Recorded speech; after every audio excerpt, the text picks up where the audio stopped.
welcome to Trusty Chords, the podcast which aims to celebrate music and those that create it.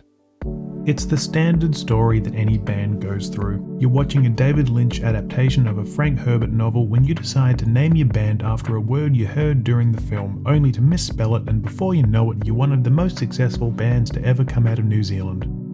If I had $1.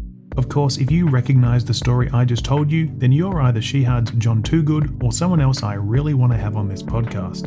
But in the case of the latter, Jon helped to form the band now known as Shihad back in high school in Wellington alongside longtime friend and drummer Tom Larkin. Forming the band officially in 1988, the group released their first album Churn in 1993, with 10 more albums following to date. For those keeping score at home, only one of them has peaked outside the New Zealand top 10, and only one album since 1999's The General Electric hasn't peaked at number 1 on the chart. To put it simply, if you're a Kiwi or an Aussie, Shihad are a bit of a big deal. They've not always been known as Shihad though. There was that brief period of time when they adopted the name Pacifier, releasing a self-titled album which has since recently been reclaimed by Shihad as the Pacifier album. Outside of Shihad though, Jon's also been the head of another project dubbed The Adults, which has explored a few different styles and genres across the 2 albums they've released. Now though, Jon is doing things in a solo capacity with his debut solo album, Last of the Lonely Gods. It's a special record, an introspective collection of songs born out of a tumultuous period for Jon, which included familial loss and a global pandemic, which made the process all the harder. In typical fashion, it's a wonderful listen that you need to hear, and one which Jon is excited to tell you about in today's episode. That's how I segue into urging you to check out Jon Toogood's Last of the Lonely Gods, and once you're done giving that a spin, have a listen to our chat, and I'll see you at the end of the episode for some general housekeeping.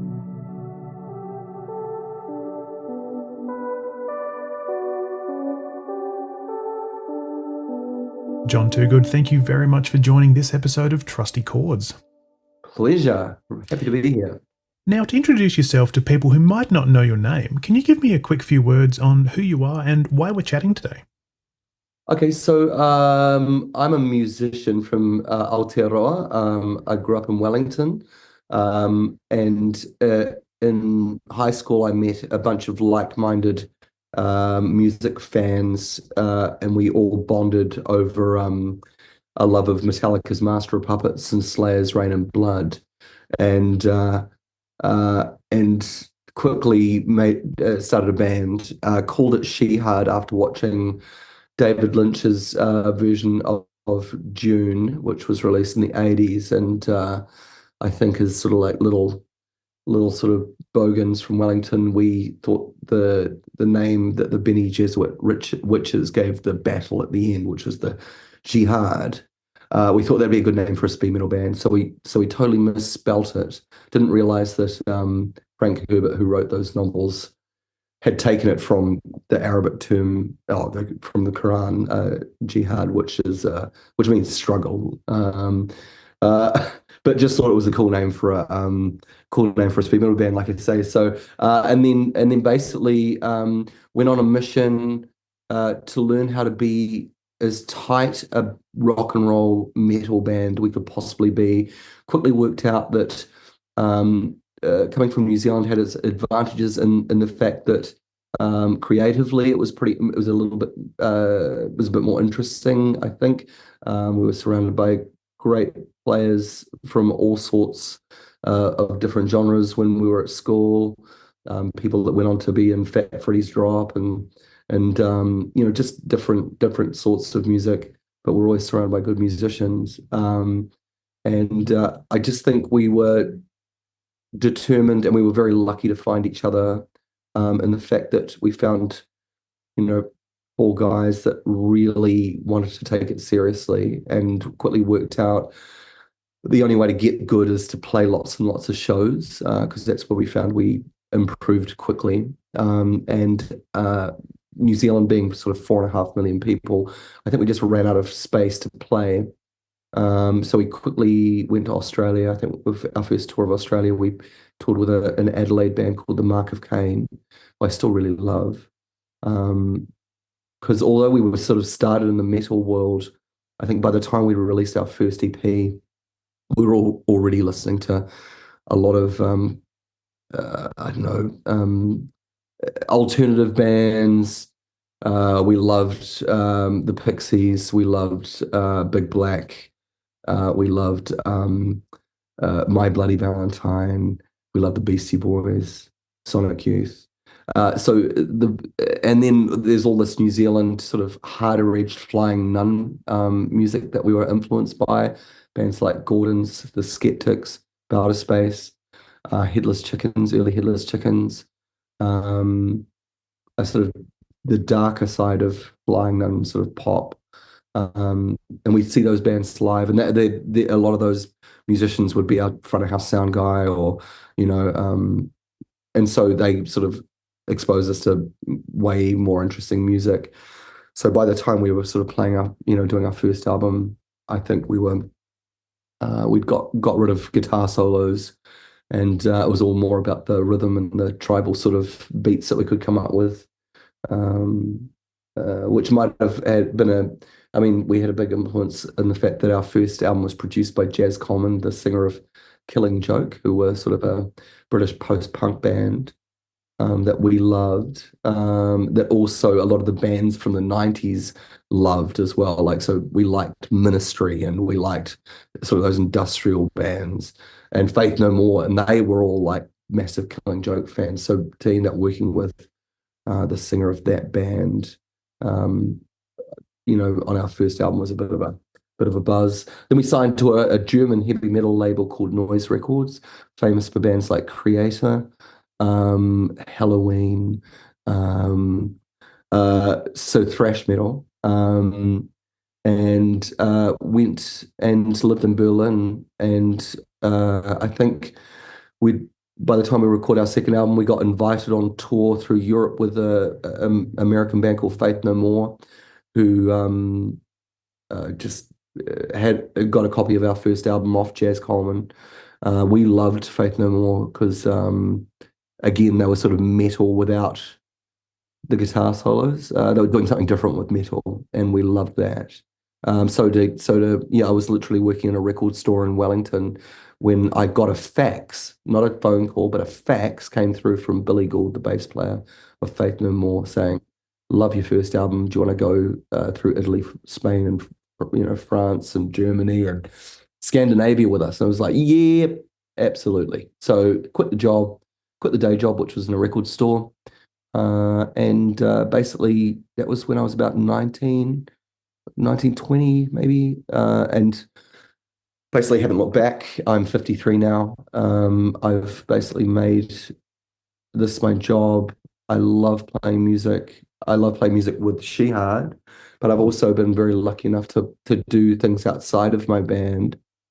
Things like the Adults, which is basically a collaborative effort where I'm basically ringing up people I love in the New Zealand music industry, or just musicians that I really respect, and going, "Hey, do you want to jam?" And then taking my laptop and a recording, unit with me, and coming up with sort of different ideas, and also just being lucky enough to work with people like Shane Carter, who was in a band from the Flying Man band Straight Jacket Fitz, who growing up he was the man. I loved the way he wrote. So getting inside other people's writing processes was really fun for me, and refreshing for me. I've done 2 Adults records. The second one I actually did with traditional female musicians from Sudan who play a form of music called Aghani al-Banat. And because I was married to my wife's Sudanese, and I was married in Khartoum, and this is the music they play at the weddings. So and I fell in love with it, and went back to Khartoum a year later, and worked with a bunch of musicians over there. So that was second Adults was quite different. Adults record was quite different. And now, after 3 years of COVID and personal carnage, and moving from Melbourne after living in Melbourne for 22 years, moving back to Aotearoa, I've made my first ever solo record, based on the instrument I started on, which is the acoustic guitar. Yeah, and seeing if I can make songs work with just my voice and that instrument. And because of the personal circumstances during COVID, like a lot of people I've met, Lots of personal carnage. I lost my mum. I was in lockdown in Melbourne, so she died in Wellington, so I couldn't get back to say goodbye. I had to say goodbye on a phone. I got stuck in New Zealand when there was an Omicron outbreak when I was on tour over here, away from the wife and kids in Melbourne for 3.5 months, not being able to say when I could come back.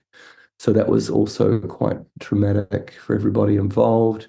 And when I finally got back to NZ, my brother-in-law, who'd been my brother since I was a kid, got really aggressive cancer and unfortunately passed away. And and then and then I went and caught COVID at a show, a solo show, and being a sort of weedy asthmatic growing up, I was really worried about it going into my lungs, not being able to breathe, but it didn't do that. It went into my sinuses, and 2 weeks after I caught it, I got woken up out of a dream with a car alarm going off in my head, and it was tinnitus. It was tinnitus that had been aggravated by catching COVID. So so after not sleeping for 36 hours, I ended up in A&E having full-blown panic attacks because a car alarm was going off in my head. And then I had to go on a search over a few months to try and find something that worked. And the therapist that I saw said, "Man, you need to wind your nervous system back. Unfortunately, with tinnitus, you can't really meditate because any silence sort of brings attention to the ringing in your ears. But another form of mindfulness is playing guitar. So I picked up my guitar, and that was the start of the solo record that I've just about to be released. Yeah, working through all the stuff that I'd been through, and our family had been through over the 3 years of COVID. Lots of changes, and I just needed some music that went there, Johnny. It's okay, and that's what I wrote. Yeah. So basically, what I'm hearing here is that you have not only had a amazing career, but you've been through the absolute ringer in the last couple of years. Like, Yeah, are you doing okay? Like, yeah, no, no, I'm actually doing great, and considering, and I don't know what I'd be like if I didn't have music. mm, Like I literally have since I was 18, and even writing my, the initial generic sort of Metallica rip-off songs. I always wanted to write our own music, really from the word go. I didn't want to spend too much time on covers. I wanted to develop my own voice. As like all singers, and I mean, like all writers, when they first start out, you sound like who your heroes are. And so it was pretty generic. And then over the years, just slowly worked my way through different ways of writing songs, and luckily enough had a bunch of musicians around me that was prepared to sort of go down those different roads with me, and created sort of 11 and career of 11 or 12 studio albums with Shihad, and then having these couple of other records from the adults. And then I just used all those lessons to use music to try and make sense of all that craziness I went through. And I mean, yeah, I just I don't know what I'd do without that. It really does help me make sense of myself and the world around me. And yeah, thank God my parents bought me a 3/4 size nylon string acoustic guitar when I was 7 years old. of When I course. asked them, because it's basically it got me through high school, and then it got me through my 20s, and then basically it's got me through the whole thing. Like I say, I'm 53, and I still pick up my guitar, I'd say an hour and a half, 2 hours a day, and just play because it makes sense. Yeah. Yeah. Actually, I guess that actually going back to, I mean, obviously Shihad is such a huge part of your career, but I would actually love to know, Mm. like, when the band first started, had you guys, I mean, I'm going to assume you guys couldn't foretell that you're going to be one of the biggest rock bands to come out of New Zealand, but was that what you guys were actually sort of like hoping for, or was it basically just, let's have a bit of Um, fun? no, we were very ambitious, without a doubt. Very ambitious, but not. not we would just wanted to be the tightest band we could possibly be because we were lucky enough to support I think AC/DC early on like I think we just done our first EP and we got asked to support AC/DC on the Razor's Edge tour, so we did 3 shows with them and watched them work, watched them really work for 3 hours every night and went, oh, there's so much to learn if you want to put on a good show. And then we were lucky enough to, when we went to Australia, as well as the Market Kane, we supported Midnight Oil. And watching, Peter Garrett front a band with that passion and stuff like that, it made me go, oh, right, there's so much more effort I can be putting into making this show awesome, and we were just really curious, very driven to be that um band that was really hard to follow at a festival. um that was the mission. It was like we were never really into the parties or the bling or the money so much as, yeah, we obviously needed to eat, but whatever money we made, we always reinvested it back into the band to just, how do we get this band better, bigger, tighter? And we were on a mission. And that meant that, we've had, I reckon Shihad made a few really, really tight and really good records, focus records. But to make that sacrifice, to be that tight thing, sometimes I think I personally would turn into a bit of a machine and lose the softer parts myself. Lost a bit of my humanity along the way. I didn't envy the people that had to work with us around the General Electric time. We have road crew that are fans of this band that when I could be pretty demanding and I would smash things and destroy things if they weren't right. And it was all in the name of making sure the show was something that people would be talking about the next day or not being able to forget, and it was like, yeah, but that comes with a cost, and um, I think we've found a better balance with that now. I mean, she had always put on a show that I hope, leave people beaming and have people's chests, inside of their chests shaken and woken up, but yeah, I definitely there were times where it was the show above people, and I'm not like that anymore. Yeah. I mean, No. even just sort of like, looking at the recorded output of the band, I mean, it's an absolutely phenomenal discography. And I mean, and if you want to sort of view it by a certain metric, I mean, there is, the New Zealand charts where I think in the last 25 years, only one of your albums hasn't gone to number one, and even that was only number Mm, two. Like mm, that's an amazing strike rate. But I guess then to sort mm, of go from that fury and that ferocity now onto something like your new album. So I mm. guess, is that a huge sort of like 180 for you in terms of focus, or given the last few years, did it just make perfect sense for you to sort of say, you know what, I'm going to pick up the acoustic guitar, I'm going to do this because this is sort of where my mind is right now? Yeah, well, so there's a bit of that, but there's also like in the background, I've been playing these solo shows for about, I'd say about 10, 11 years. Mhm. And I think the genesis of it was someone said, can you play at my mate's 30th birthday at this bar, an acoustic set? And I was like, well, I haven't touched an acoustic guitar for a while, but yeah, I'll give it a blast. So I quickly learned a bunch of songs I liked, whether they were Kiwi songs or even Oasis tracks or whatever, that I knew would work on acoustic. And I just remember going into a bar, I can't remember the name of the bar, and then just doing the show and not not knowing how it would go reminded me of the thrill of the early Shihad gigs of like when we were young, we knew we were tight, but we still, I mean, like we were supporting like hardcore punk bands and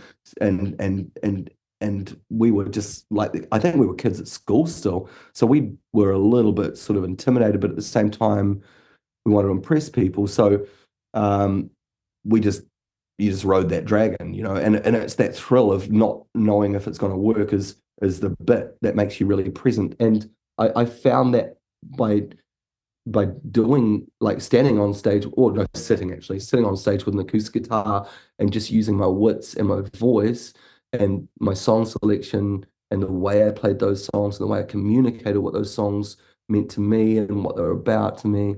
And I found the whole experience um, so human, so raw, and so it made me so present. And I mean, like most artists, I think I'm pretty sensitive, and I'm attracted to I'm attracted to music because it gives me that mindfulness thing. It stops me worrying about the future. It stops me worrying about the stupid shit I said when I was young. It makes me be right in the moment, and I think acoustic shows for me have always been that. It's like I allow myself to be fallible and I allow myself to be human. But then when I go to sing a song, I'm going to sing it like a demon because I've got nothing to hide behind. I've got no band. I haven't got the volume. I haven't got the light show. So I've got to make that magic happen with just a plank of wood with six strings on it and my voice. And I find that thrilling. Yeah. Yeah, I find So, it really thrilling.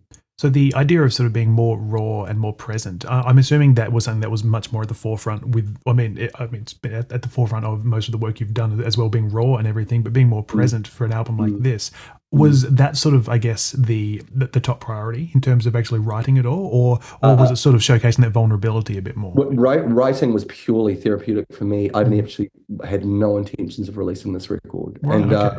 it was literally just like I've got to write because that's my I'm hurting, and I need to go to my safe place, my happy place. And my happy place is picking up my guitar and coming up with melody lines, and then out of those melody lines, hearing a syllable here, hearing a word here, and then going, oh, I think I'm saying that. Right. Okay, cool. I still don't quite know how it all works.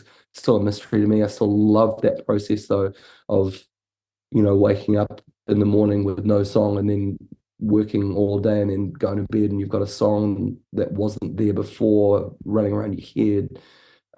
Except this time around, it was like, dealing with things like, oh man, that sucks that I couldn't hold my mom's hand for one last time before she passed away.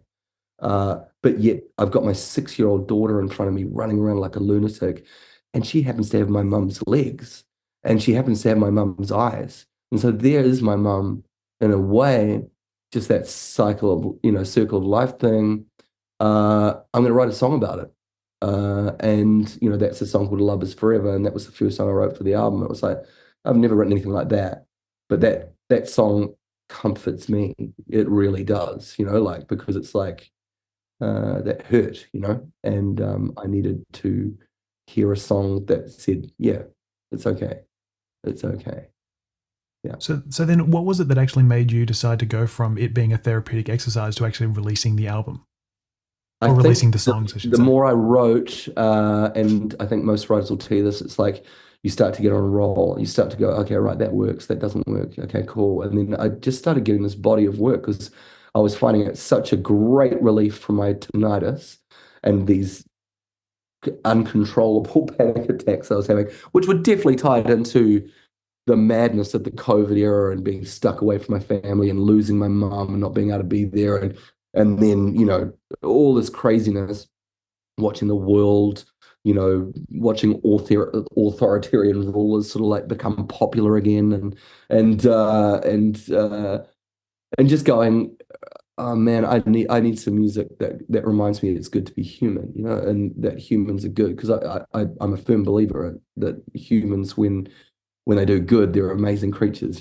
So and that's my way.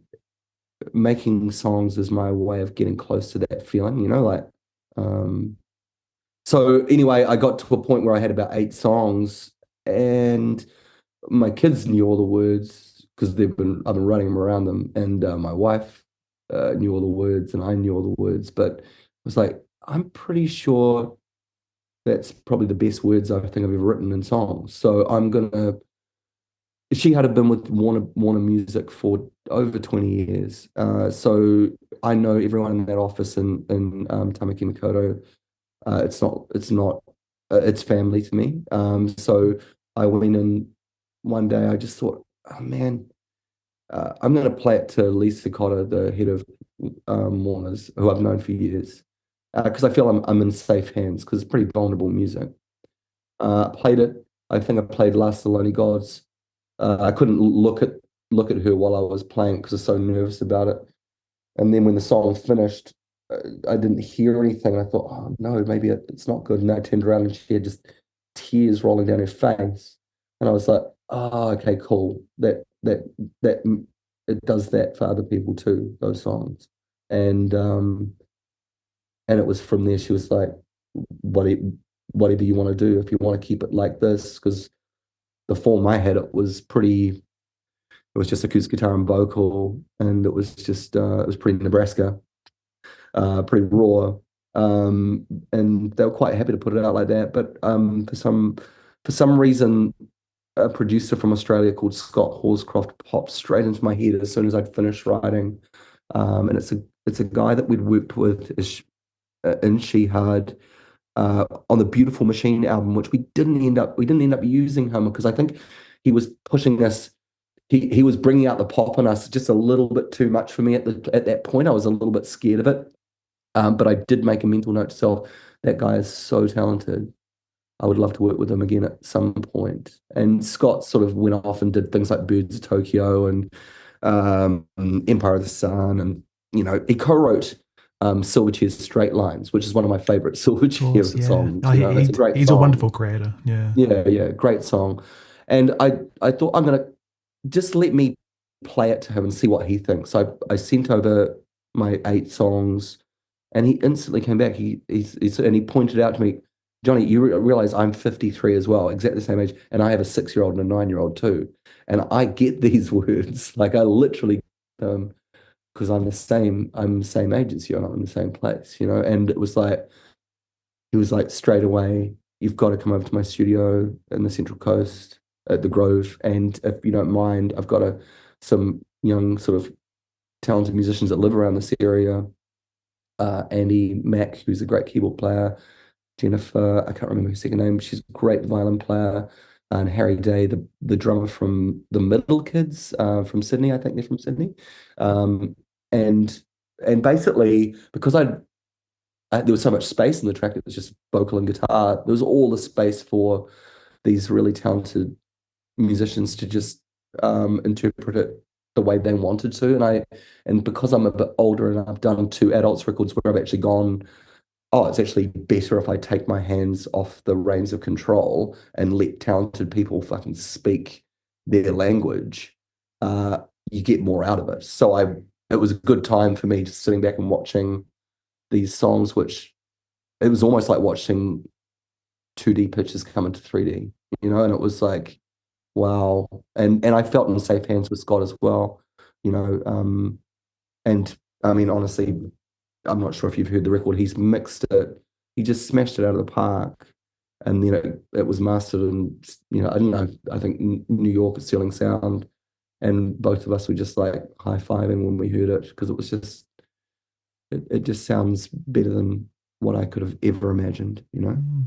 Actually, I should definitely say, much like the album itself, I just realized I've been totally wrapped up in listening to you that I feel like I'm rapidly running out of time to actually get into our final segment of this podcast. But I do that's so good. No, it's been thanks for letting me talk as well. I appreciate it. Of course, that's the one thing I love to do with this podcast is just hear these amazing stories from people and well, musicians and artists, I should say, and the stories they have behind what they create. But I guess also one question I do have as a bit of a final one before we jump into the final segment is, so it's obviously been a few years since Shihad released an album, and now you've got this one. Do you foresee your solo work and the band sort of existing in the same sort of universe, or do you feel like the solo work might be something that you sort of maybe you'll revisit down the line, or have you sort of got that momentum or that confidence to do more of this going forward? Well, I mean, I'm constantly writing, man, and like I am definitely going through a deep love of the acoustic guitar, and I've been lucky enough to get myself a Martin D18, which just speaks to me as a piece of it's the best writing tool I've ever had. And I'm so in love with it. I just can't put it down. And I keep writing and keep writing. So I don't know, like Shihad we worked out, I think, around the Five Eyes album. Yeah, we've all those musicians and she had a very versatile. They can play anything they want, but we do heavy real good. Mm. And the last two she had records are probably some of my favorite. I loved Five Eyes and I really loved Old Gods. I loved both of those records. Um, but it's she has a nice canvas if I want to speak in big statements. You can talk about the rise of fascism and how I fucking hate that. I can talk about maybe we should have a fucking talk about the history of the country that we're born in because it was colonized and I'm part of that and I'm a beneficiary of that. And maybe we need to fucking talk about that before we move on. And Shihad's music is the perfect soundtrack to talk about stuff like that and sing about stuff like that because it's a big, heavy sound. Um, but after what had happened to me during COVID, I needed really local, smaller, personal music, and um, do I see them coexisting? Yeah, I see them. They could easily coexist, without a doubt. I just needed to make this, and thankfully I had they were very supportive, the band, in letting me do this. But it wasn't Shihad music, it was very personal, yeah. It's Yeah. small. It's small and beautiful because of that, I reckon, rather than going for the big thing. Absolutely, and it is such a beautiful album. I'm really excited for the rest of the world to hear it as well. Oh, It's thanks, you've man. done some amazing work, John. Thank you, man. But I feel like I should get down to the portion of the podcast from which its namesake is derived. So, as a small explainer, Trusty Chords is built around the average chord. So, folks who know theory know your standard chord is built around the 1, 3, and 5 notes of a scale. So, we extrapolate that a bit, and I talk about one artist that has impacted you, 3 albums that have influenced you, and 5 songs you can always turn to. So, Wicked. it's a bit of a wordy explanation, but the first question I have for you, John, is who was the one artist that has inspired you the most, whether it be personally or creatively? It's pretty hard to go past the Beatles. Mm. I started the first record I think I ever fell in love with was Hard Day's Night, which was in my parents' record collection. Um, uh, and I consumed that over and over again. In fact, that was the record I used to watch going around and round and just like be amazed at the alchemy of putting a needle down on that black vinyl and the sound coming out of the speakers. And just I wanted to know how that magic trick was done. And that was the album that made me want to know that magic trick. I still love that record. I mean, obviously, I mean, so many great phases and great eras in the Beatles' musical journey. But I think that's if I had to just go. I mean, there's so many great artists, but I mean, and Bowie's up there and stuff, and but I would have to defer to the Beatles. Yeah, I mean, they're pretty much untouchable, aren't they? pretty There's a much. reason that they're so influential. Pretty much. I mean, Yeah, yeah, they wrote the rule book, I think, or yeah, yeah, I think so. yeah. Yeah. And next up, what are 3 albums that have impacted you the most? This could be albums you're always throwing on, or some things that were integral to your musical evolution. And these don't need to be albums by the Beatles, for example. Okay, so I suppose the album that made me want to be in a band was Metallica's Master of Puppets. And just a quick background into falling in love with heavy metal. I had an older brother and sister growing up. My brother had more sort of classic rock, things like Queen, Led Zeppelin. I loved all of that stuff. But my sister liked sort of punk and post-punk music, so Stiff Little Fingers, Public Image Limited, Sex Pistols, The Jam. So I was brought up around that music as well, and I loved it all. Bob Marley was something we could all agree on as a family. I think my sister at one point said, if you ever get into heavy metal, I'm going to disown you. And you never tell me what not to do because I'll do the opposite of it. I mean, like I literally, it's like I'm a dog to a bone.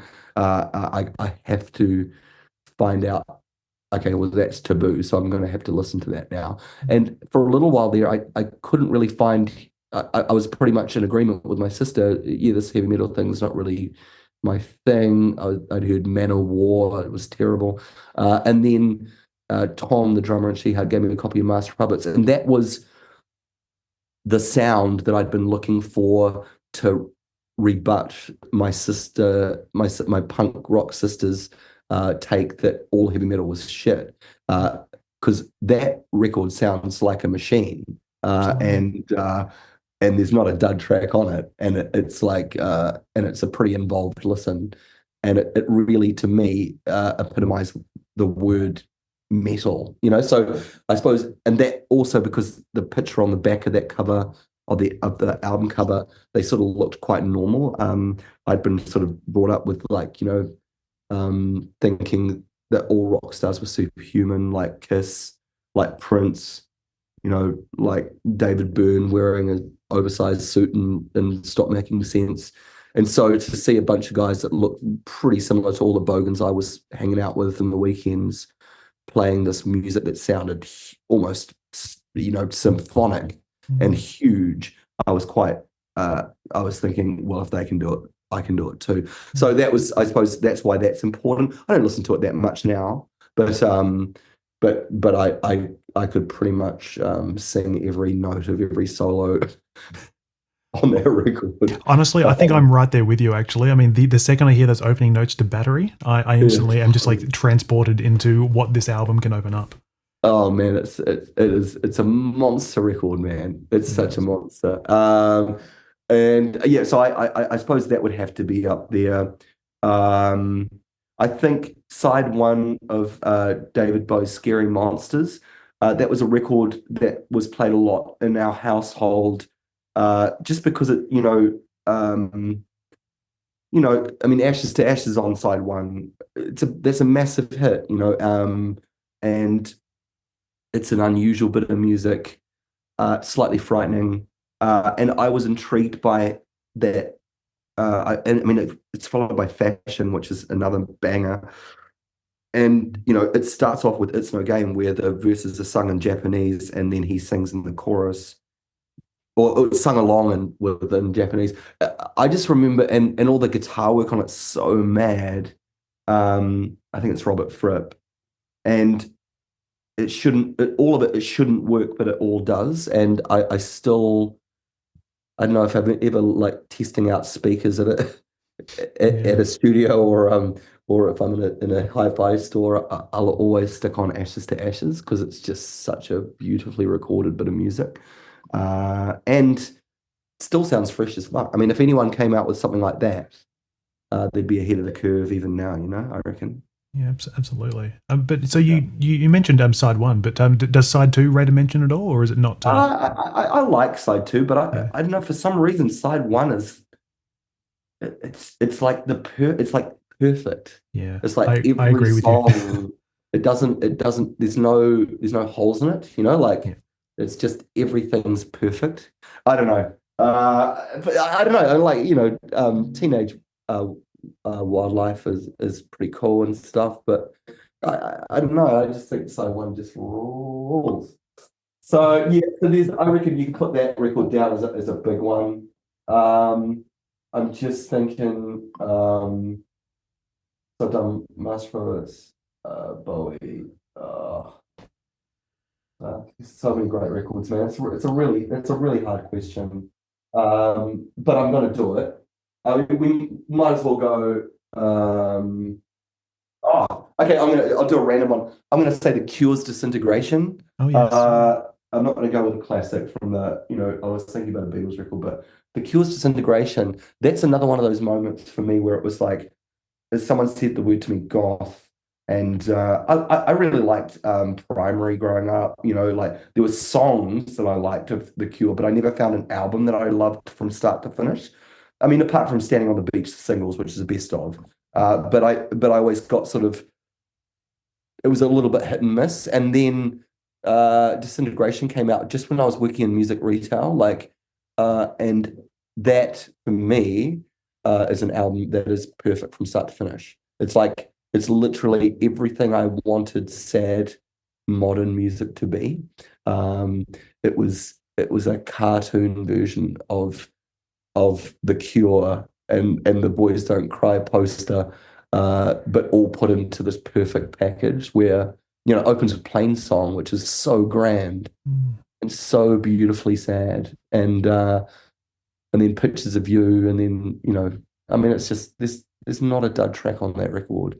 Even the sort of later tracks, like Homesick and all that stuff, they're all bangers, man. I just love, when you have those records where obviously, I mean, Robert Smith's always been a very talented songwriter, but when you get a talented songwriter at the top of their game, and they have an album where every song's like, ooh, you would have been happy with any of those ones.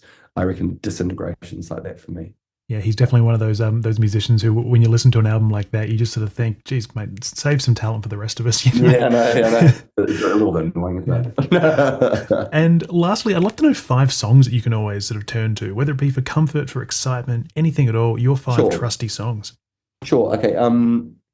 Uh, Probably A Day in the Life by the Beatles, just because it's so, again, as a child, I used to listen to it like a story I couldn't quite understand, but I could feel the sadness, I could feel the horror, I could feel all the stuff that he was getting at, um, and then it blasts into that Paul McCartney bit in the middle, where it's like you're in an everyday life, and then you come back out of it into that's wild, sad psychedelia. I mean, it's such an epic tune. Yeah, I love that song. That's my favorite Beatles song, is Day in the Life. So I'd put that there. I think we've already talked about Ashes to Ashes. I'd put Ashes to Ashes in the top 5 songs, just because it breaks all the rules of what a radio pop song should be, and then ends up being a radio pop song. There's not many people can do that, and he was fearless enough as an artist to do that. I've been really enjoying Kendrick Lamar's Drake diss tracks. Like, I really love Euphoria. I think that's probably my favorite modern song of the last 5 years, easily. Um, uh, I've never heard more creativity in hip hop before that tune, and it ends up. I know it sort of starts as a Drake diss, but it actually ends up being a really amazing takedown of free market capitalism and all its failings, and it's so beautiful. It really underlines the versatility. Yeah, I highly recommend, like, that track, Euphoria. I know it's not the big hit, like not They Not Like Us is the big hit of those Drake diss tracks, and it is deservedly a hit, because it's like, it reminds you of something off Dr. Dre's 2001, The Chronic. It's like a classic Compton song, but Euphoria is art. Like, it's art. Yeah. It's lifted to an art form. That's cool. What else? What are we listening to? I mean, a lot of the stuff I listen to, I sort of have to listen to with the kids, dropping kids off at school and stuff, and they're 6 and 9. So, actually, It's All Right, Ma, I'm Only Bleeding by Bob Dylan. I think lyrically, that's sort of him. Is it him peaking? I mean, it's pretty close. Probably it's pretty close. I mean, that's like that again. I played that song the other day to my son, and he ended up grabbing my phone off me and just reading it like a story. And I, as the words are going through, I'm just thinking, that's so relevant to now, what he's saying. It's like he was obviously channeling something bigger than himself, like and if you, sort of see interviews with him, it's like he's not really sure where those words came from. But man, that's an amazing bit of poetry. I like that, and I like Desolation Row. I really like, and that's again in a more surreal phase, but that's beautiful use of words and English language. I think I'm going to do a prop out for the final. I'm going to do a prop to a Kiwi artist called Aldous Harding, and who I think has got that magic of, someone who's the real deal. I've seen her live. I actually saw her live in Melbourne before her Designer record came out, and it sort of reminded me of seeing the Dirty Three, with Warren Ellis and stuff. Like you thought you were seeing sort of like you're getting an inkling of what it might have been like to see Jimi Hendrix play in a small club, because someone who's obviously gifted.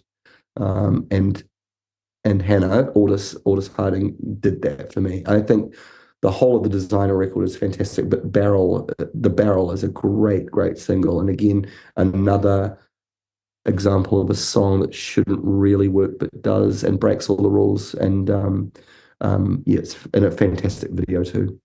And really definitely cool. A wonderful shout out to a wonderful artist. Aldous Harding is definitely someone a lot more people should be listening to, I feel. Oh, she's incredible, man. She's incredible. Yeah.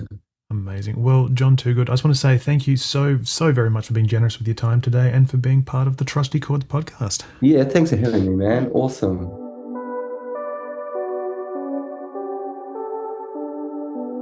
Thank you for listening to Trusty Chords.